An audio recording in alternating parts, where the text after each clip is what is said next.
like let's not do optimization right now.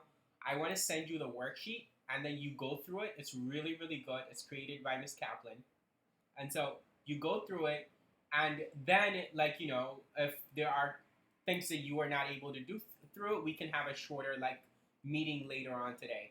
So that might be, I don't know. Tell me what you think, because I could do 5 questions with you right now, but all 5 of them might not be helpful. So it might be like worthwhile for you to like sit down with the questions, and then like maybe a few of them are very easy, a couple of them are very easy, and we don't need to go over them. Blah blah blah. What do you think? Okay, perfect. And that way, we might not need like the full hour for the questions that you have anyway. So, anyway, go on. So let's start elsewhere.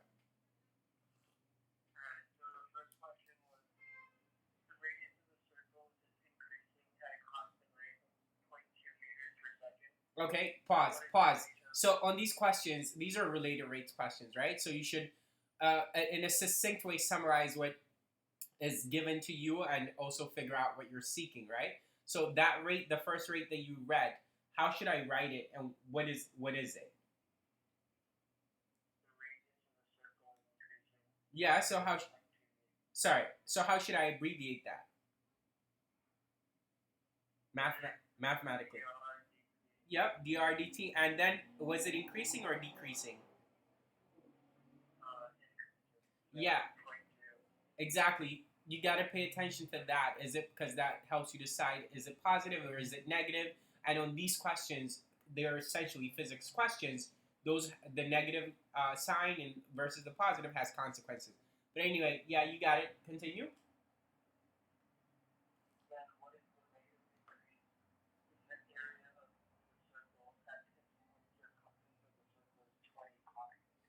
Okay, so you're asked for DADT, and you're not told the time. You're told when C is equal to how much again? 20 pi meters. Got it. And the DRDT is meters per second squared, or no, meters per second. Yeah, it should be like it's not acceleration. What am I thinking? Okay, so the reason why I like went through the, obviously if you're doing this on the AP exam and like you don't need to keep the units, but on the free responses you may want to keep the units because they have additional benefit, which is they'll let you know if your work at the end is correct. Because if the units don't work out, like how should DADT should how should DADT be measured? What units? Huh?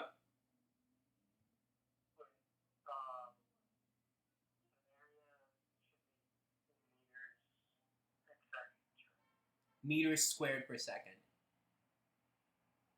Yeah. So if you keep exactly, sorry for interrupting. Yeah. So if you keep your units all the way through, then you can try to see if like like you got meters squared per second. If you didn't, then that might help you track where. Okay. So like the related rates questions are pretty straightforward. Like you're given some rate, you're seeking some other rate, and you're told the instance when you need that rate, either given the time or some information like C equals 20 pi meters. Now, after you write down the given and what you're seeking, the first thing you should do is write the formula that relates these things. So clearly, the big formula that relates these things right now is the area of a circle, and that's what it's talking about. That's simple. That's pi r squared. And since in these questions you want to take the derivative with respect to t, you'll have to do it implicitly on both sides, right? And so maybe if you know what I should write, you can talk instead of me. Go ahead.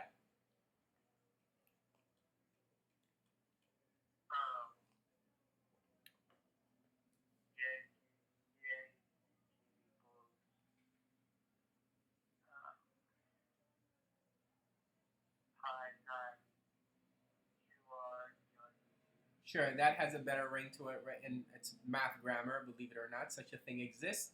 2 pi r d r dt. Exactly. Okay, perfect. And it's implicit differentiation, so that what was crucial is that you have a dAdt on the left, but also that you didn't just write 2 pi r on the right. You knew to multiply by dr dt. All right, cool. So this is pretty straightforward. What you're seeking is dAdt. You have dr dt as a given. the only thing you need is the r, and that's where this information about the circumference comes in. We know the circumference of a circle is either pi times the diameter or it's 2 pi r, 2 pi times the radius. You're told that the instant where you seek dA dt, the circumference is 20 pi. So 20 pi meters. I'll keep the units since I preached them. So that means 20 pi m is equal to 2 pi r. Dividing both sides by 2 pi, you get r is equal to 10 m. So 10 meters. Got it. Now, what that means is dA dt, well, the only thing we were seeking was r. That was what we were missing, is 10 m, 10 meters, times dr dt, which is 0.2 meters per second. And look, it checks out our unit analysis anyway. 10 times 0.2 is simple enough. That's just 2. Meters times meters makes meters squared per second, as desired.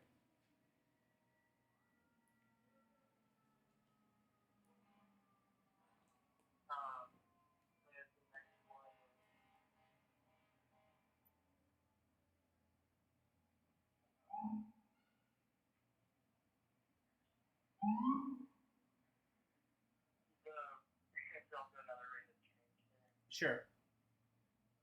Rate of change of a hot air balloon is given by RT equals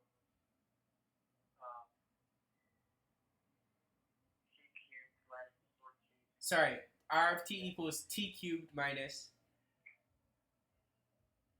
4T squared plus 6. Mm-hmm. For T is greater than or equal to 0 and less than or equal to 8. T is greater or equal to 0. Uh-huh. And then it gives you like a bunch of options. It says which of the following expression gives the change in altitude of the balloon during the time altitude is decreasing. Okay. 0 is less or equal to T is less or equal to what again? 8. 8. Okay. And what does R of T represent? Rate of change of the altitude of the higher balloon. Okay. So this is dr dt because it like referred to it as a rate of change, right? So it's a derivative. So dr dt is equal to that, and you're told that when the hot air balloon is at its maximum.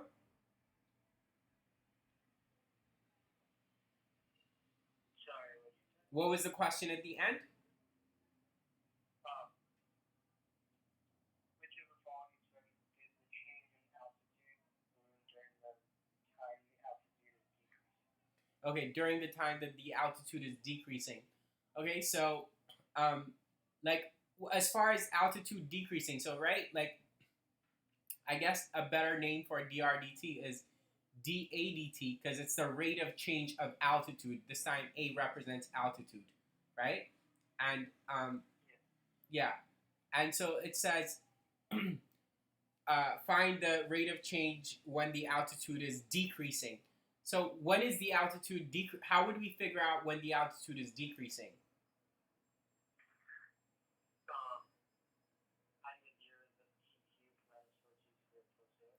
Yeah, exactly. First, you need to figure out where t cubed minus 4t squared plus 6 is equal to 0. That's so that you can figure out, that's so that you can figure out like the places where the altitude is not decreasing or increasing, right? Like, so those are the local maxes and mins. So you need to do this, and obviously it's a calculator question. This is not a cubic that we can solve by hand. So you need to do it with the window 0 to 8. Yeah, everything tomorrow. Okay, cool.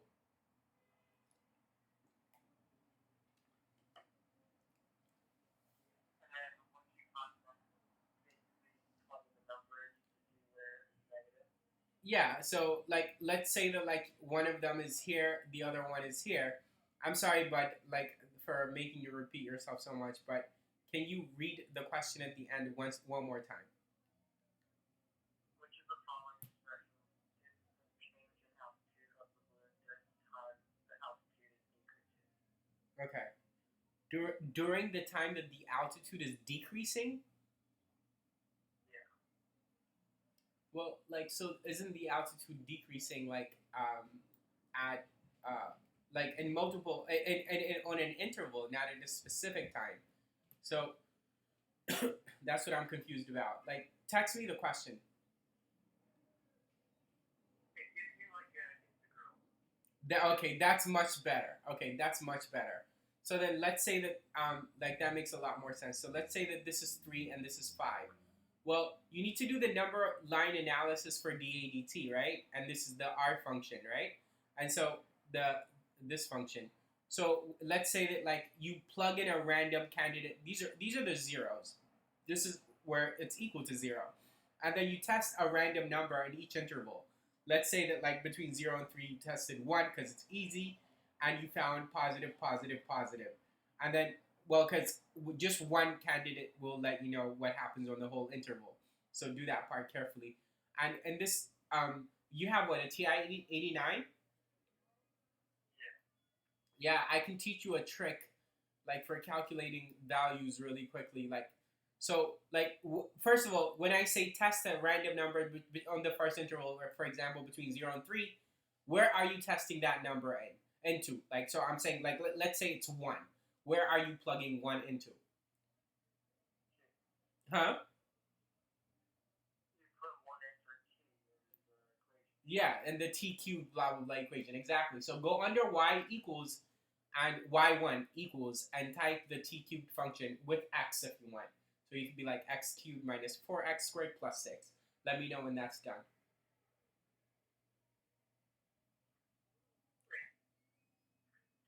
Put it where? Under y equals in your calculator. Like in the graphic bar? Yeah, like if you hit second y equals, like that's f1, it should give you like y1 equals blah blah blah.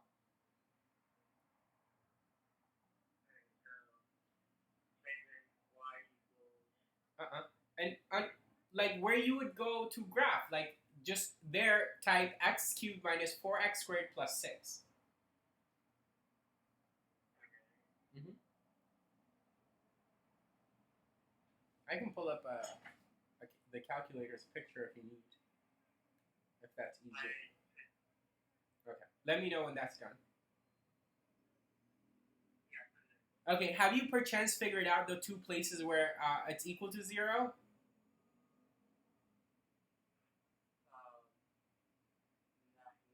yet. It's okay, don't worry. I just want to show you the trick. Now go home, hit your home button. Okay, now, like, where you would normally type stuff, like, 2 plus 3 in the home screen, type Y, and then, like, you get Y through alpha, but I think it's a main button. I have your TI, I have a TI 89, more than one, actually, nearby. Hold on, let me grab one. Yeah, so, yeah, Y is already available. It's below mode. So type Y, and then 1.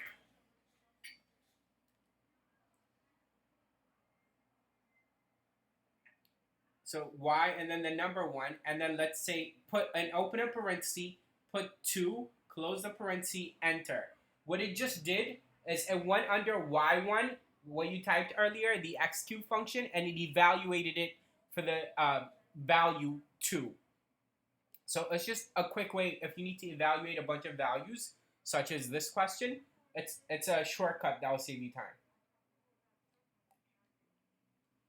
Oh, so like if I wanted to like test a bunch of different numbers, you should do that. Exactly, you should do this. It's quicker, and also like it will not make a mistake. It's the calculator doing it. Anyway, like getting back to this, right? Let's say you found y1 of 2 is like positive, and then let's say that like between 3 and 5 you test 4, and you find that it was negative there, so that means the whole interval is negative. And then beyond 5, let's say it's positive. Now what this means is that you have the integral from 3 to 5 of t cubed minus 4t squared plus 6 dt, and that will let you know the change in altitude between the two times when it was decreasing, blah blah blah. Basically, we'll answer the question. Okay, cool. Um, what's next?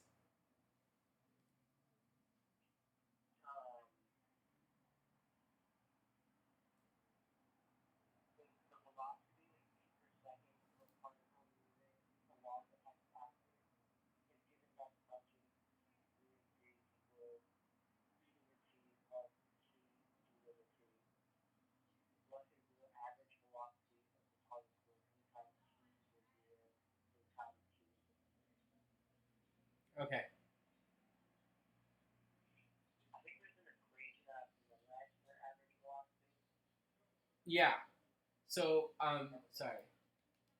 Average value versus average rate of change. Yeah. So remember, I might have like already talked to you about this the first day we encountered average value, but there are two key words that are or two key phrases for the AP that are very similar. One of them is average value, and average value of whatever function you're talking about. So it might be implicit, like such as this question. It said find the average velocity. So it's saying find the average value of the function v of t. So it's average value of some function, right? So one of them is that phrase, and the second is average rate of change. And they're very, very similar, but one of them is a little bit more work than the other, right? Now, average rate of change. Notice that nowhere in this question did it mention the word rate. So this is how we know that they're talking about number one and not number two, right? Okay. And by the way, just being a math person, you're on the site, right? I'm on the what? You're on the site. Yeah. Okay. Just, I mean, I'm sorry. Like, I just want to make sure we're on. Okay. Anyway. So average rate of change, like for a velocity or any other function, like let's just do it for a generic f of x on an interval ab is simply f of b minus f of a over b minus a. Whereas average value is 1 over b minus a, the integral from a to b of whatever function that you're talking about. And neither is very hard, and obviously, like the function may be of the variable t as opposed to x, blah blah blah. Okay, so very straightforward. Here you just have 1 over 3 minus 0 integral from 0 to 3 of e to the t plus t e to the t dt. And obviously, you're going to use an x instead of a t, but that's it. So you could let the calculator do this part, and then you could divide the answer by 3, because what you have in front is 1 over 3. Okay, now, do you know how to do integrals like this guy here in the calculator efficiently? Okay, how do you normally do it? I just go to F3 integrate. Yep, okay. Okay. The other way is like doing it through the graph, but that I thought maybe he only taught you that, and I was going to teach you just what you did, but what you did is good. Okay, cool. What's next?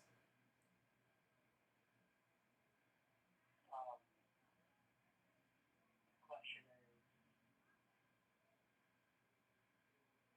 let f be the function given by f of x equals 3e to the 2x. Yeah. Uh-huh.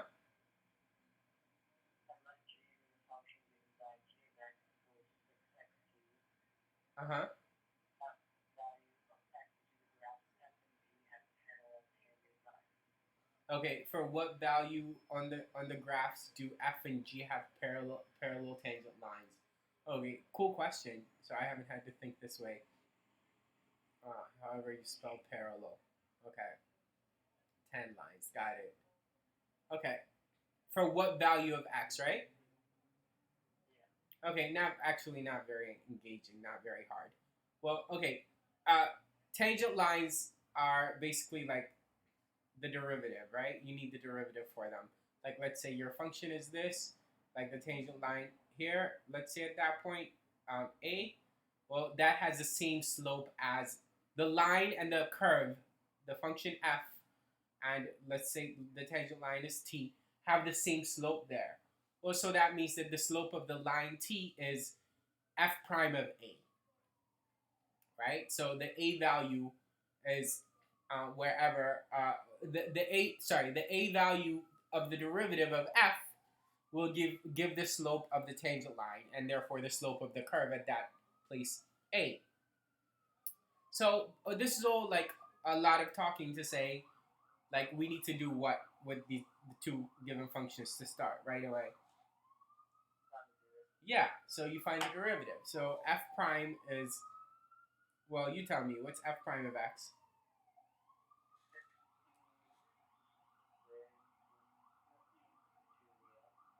Yeah, 6.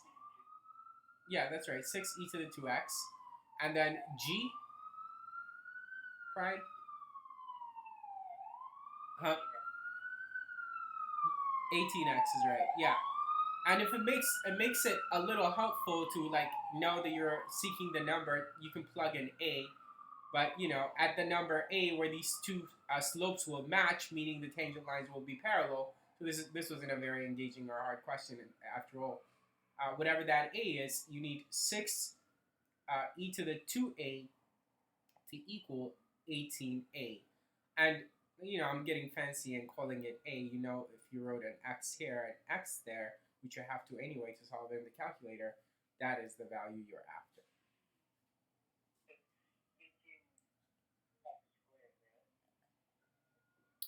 Oh yeah, that's right. My bad.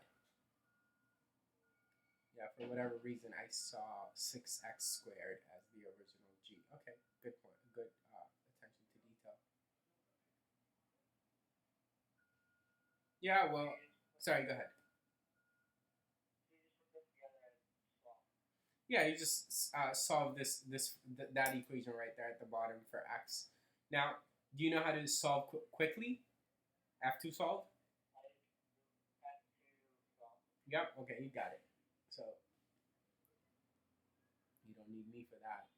All right, we can keep it moving.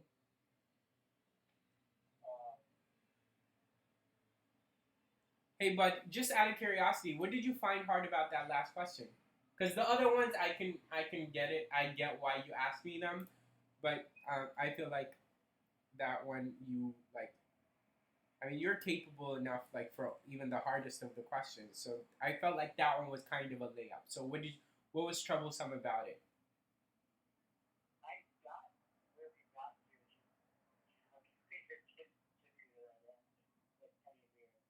Hmm, that's strange. Yeah. Okay, it's fine.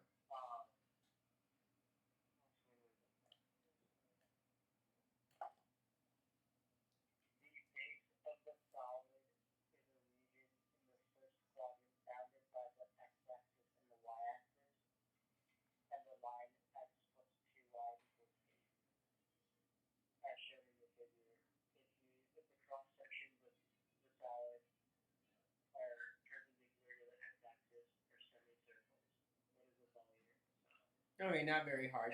Sorry, go ahead. No, you don't need to. You don't need to. Like this is an easy enough equation. So 2y is equal to negative x plus 8 divided by 2 on both sides. So that's y equals negative a half x plus 4. So um, so let's put positive 4 right there. And where's the other intercept? Like the x-intercept would be when y is equal to 0, so that says x equals 8, right? Yeah. So these are the x and y intercepts until I know that it's got to look like this. So it's a cross-section question, right? Like, and they already told you the cross-sections are semicircular, and they have to. This is a very straightforward question. Okay, it's okay. Don't worry. Sorry, I didn't. I mean, I've been doing this for so long. Like everything is straightforward to me. So never mind me when I say those things. It's okay, don't worry, bud. It's awesome that you like diligently work through it though. Okay, so there we are. Now, first, it's a semicircle, so one place we might have gone wrong is like to divide by two. So the formula is that you have to integrate is going to be integral pi r squared, and obviously since it's perpendicular to the x-axis, it's going to be dx. So whatever r we find, we must like make sure that it's in terms of x. And what is that r?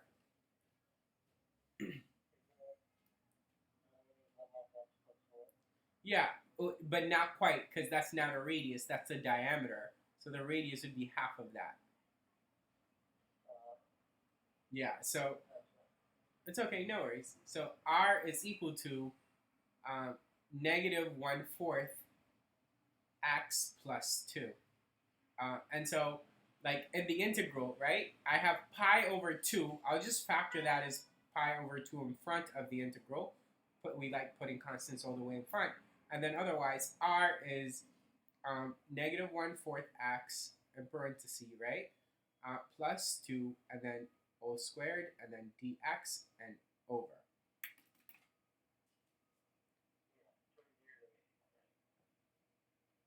Sorry, say that again? Oh yeah, my bad. And it is 0 to 8, yes.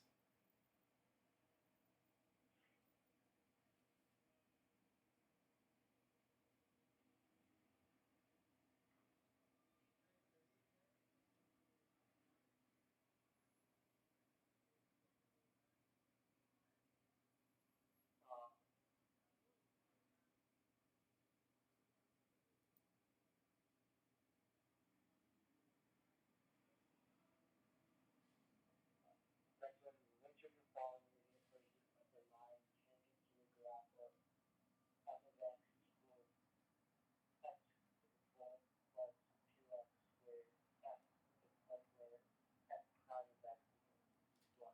X to the fourth plus 2x squared Yeah. at, Where f prime of x equals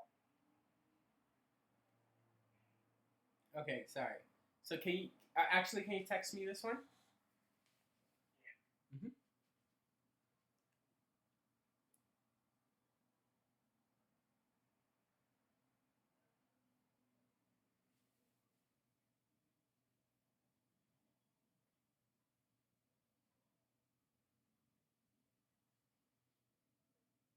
Okay, which of the following is an equation of the line tangent to the graph of that at the point? Okay, it's like unnecessarily cumbersome question. It's not very hard. So tangent line right away, right? Y equals mx plus b, or y minus y1. The point still form is equal to m times x minus x1. And I'm like intentionally being silly because I want to point out that we need two things to write the equation of the tangent line, right? So a point, x1, y1, right? The point, right, that we need. And then we also need the slope. And so also slope, which is m. Okay. So like we have to get after those two things. First of all, we like need for either, we need the derivative, right? Because I said for either because, well, usually the point is given, but this time they told us at the point where f prime is equal to 1. So we need to find f prime, even to find the point. So f prime of x is going to be, I know you know this, so I'll just say it, 4x cubed plus 4x, and you can double check me. And so then we set f prime equal to 1.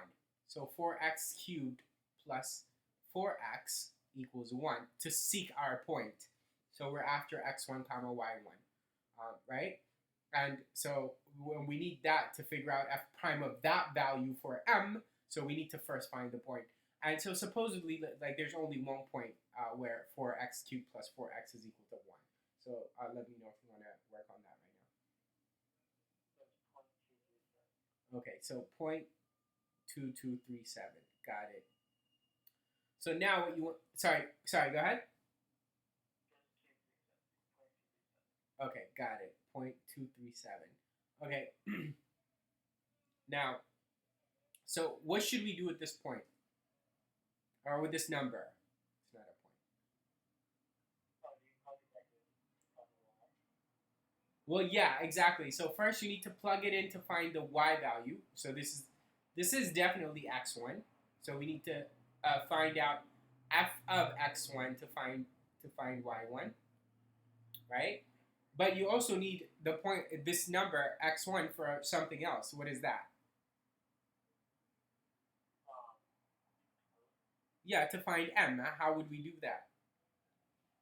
plugging into the Exactly. We also need m, which is f prime, the derivative's value at this point that you just found me, which we've called x1. So we need f prime of x1. So once you've got that, all you need to do is come back here and just go y minus y1 is equal to m times x minus x1. Even if you need the points, the slope-intercept form, you should first start with the point-slope form. It's easier to write, but also notice if I have something in the, you probably know this already, so I'm preaching to the converted.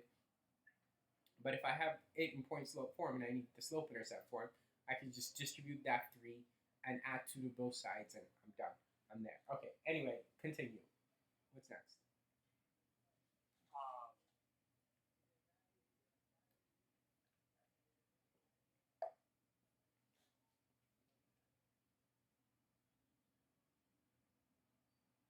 I just have one more, and it's also experience attended. I'm sorry. Can you say that or maybe text it? Yeah, I'm gonna text it to you. Okay, perfect.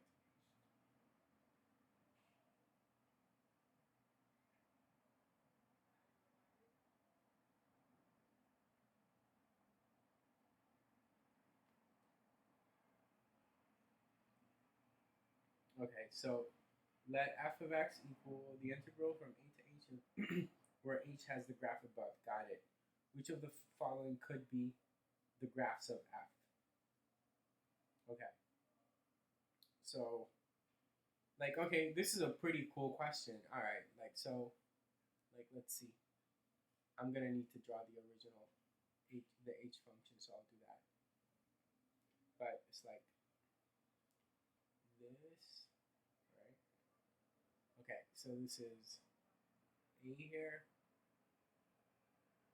this is b here,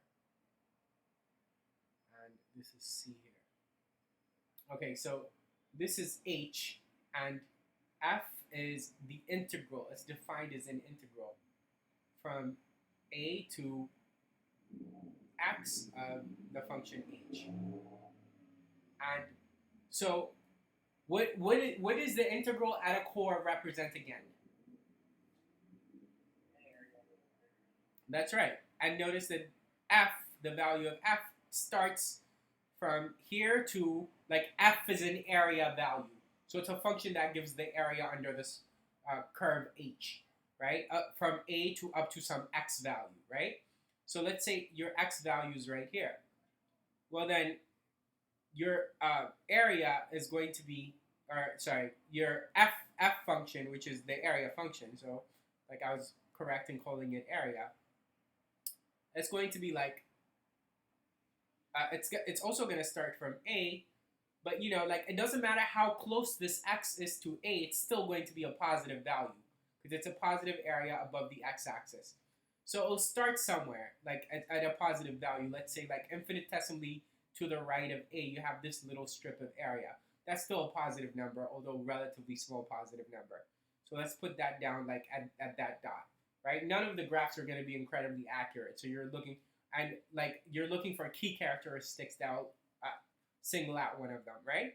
Okay, so there we are. Now, if I move to the x where it's at, right, like where I have it, like let's say up to there, then what could you say about f's value up to this x right there?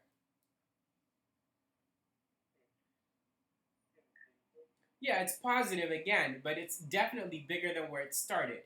So, again, that's kind of arbitrary. So, like, how it's gonna look. Let's say it's right here. Well, I can say that it's positive and increasing all the way up to where? Definitely, because, like, look, from where I have the highlighted x all the way to b, that's a lot more area. So definitely by the time it reaches b, has like much higher value, but like something like that is more accurate, but doesn't really matter. Again, what you're seeking is like a rough idea. Now, as soon as we move to the right of b, what starts happening? The area gets less. Yeah, because it's negative area under the x-axis. So subtracting from the sum that you had up to b. So it's going to lower that value. So that's going to happen all the way up to what? Exactly. So like by the time you get to c, like you'll have, I mean, definitely more than where you started, but you'll definitely have a lot less than where you were at b. So you're looking for anything that looks like that. Again, it's not going to be perfect. So you're looking for, sorry, go ahead. Which one? Huh? E, why not A? Like you're right. You're right. First of all, let me say that you picked the correct answer. But why not A? Just so I know you understand all the way, all the way. Huh?